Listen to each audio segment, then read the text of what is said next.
విగ్రహాలను ధ్వంసం చేయడం అనేది జరుగుతుంది. కాబట్టి హిందువులందరి లోపల కూడా ఒక ఐక్యతను ఉండి మన హిందూ ధర్మాన్ని మనమే కాపాడవలెను.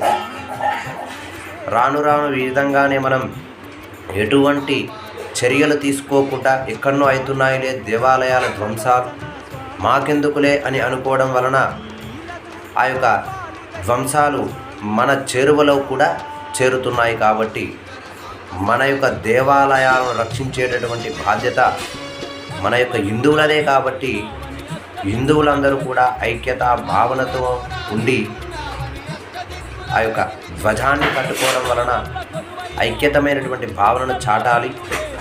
అందరూ కూడా కాషాయపు జెండాను మీ యొక్క ఇంటి పైకప్పులు కట్టుకోండి.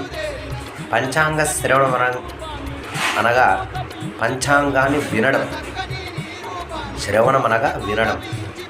ఉగాది రోజున ముఖ్యమైన